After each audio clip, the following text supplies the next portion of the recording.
Records that were just revealed show that for years, banks around the world have helped divert and conceal criminal funds.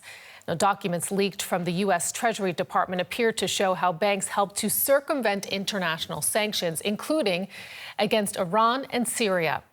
Danish and British banks, as well as Germany's Deutsche Bank, are among those implicated in leaked files. All over the world, criminals are using the global financial system to launder money. It's a dirty but lucrative business for the banks. If a bank notices a suspicious transfer, it has to report it to the authorities. Thousands of such reports were obtained by BuzzFeed News and then evaluated by the ICIJ. It's an international network of investigative journalists. They've discovered evidence of money laundering worth $2 trillion. You can earn a lot by handling money from criminal sources. That's why it's hard for banks to say no to criminal money. In Germany, Deutsche Bank has some explaining to do. The country's largest bank already had to pay millions in fines in 2017 after dodgy dealings in Russia. The investigation reveals that those illegal activities are much more extensive than previously thought. Russian criminals used Deutsche Bank's Moscow branch to launder millions.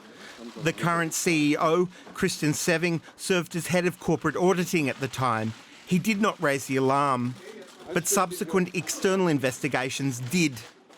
Deutsche Bank says it has since toughened its internal controls, and it denies that CEO Sewing did anything wrong. It says he was unaware of the external probe.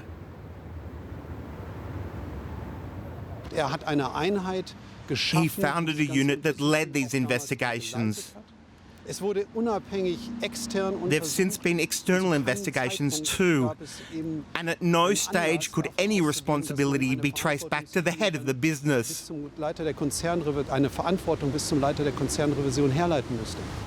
The investigation also shows that US President Donald Trump may have profited from dirty money.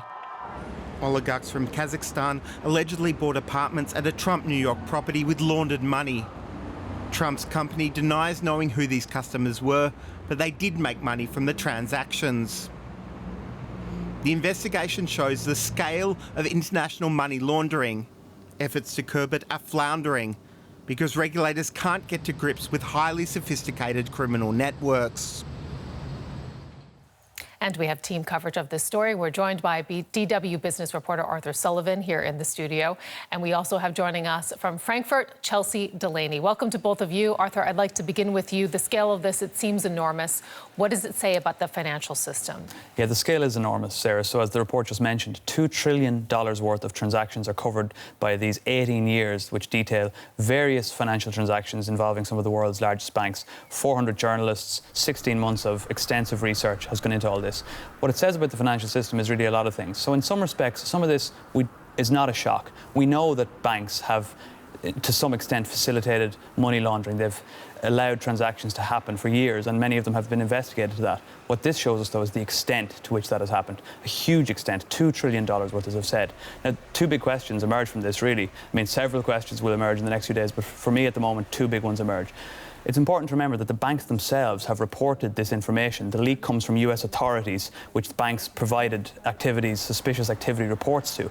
But the question is, if banks are wondering about these suspicious reports, if they see a transaction that they think is suspect, why do they allow it to happen? Why are they able to receive money from that transaction, in some instances a lot of money? And why have authorities not done more to stop it? If they know that this is happening, why is it continuing to happen? That's the big question. Those are some really big questions. And Chelsea, I'd like to turn to you, and perhaps we can dig down into one of the examples, because reportedly 60% of these leaked transactions came from Deutsche Bank. You're standing by close to their headquarters there in Frankfurt. Just walk us through Deutsche's role. So Deutsche Bank is definitely finding itself at the center of this scandal.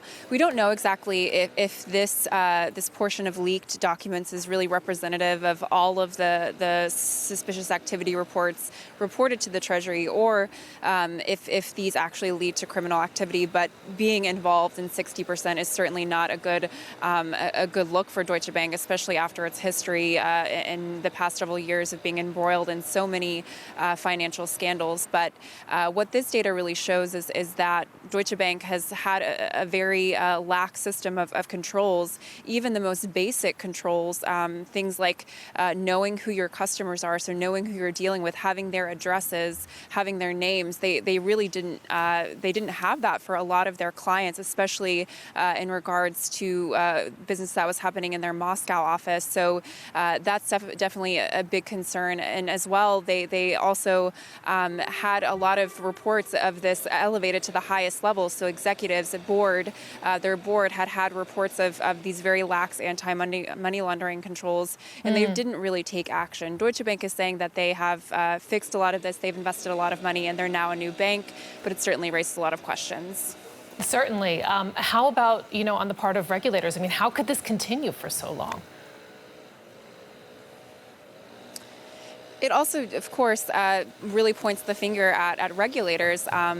The banks themselves obviously have a lot of work to do, but since the financial crisis, regulators have taken a lot of action to really get banks to clean up their act, and it's clearly not working because many banks have been fined for activity related to money laundering, and they just continue to repeat the same actions over and over again. So clearly, the fines that they're handing down are not really deterring this kind of behavior. So, one discussion today is really, should there be stronger penalties for failing on money laundering grounds? Should there be arrest? Should there be criminal prosecution?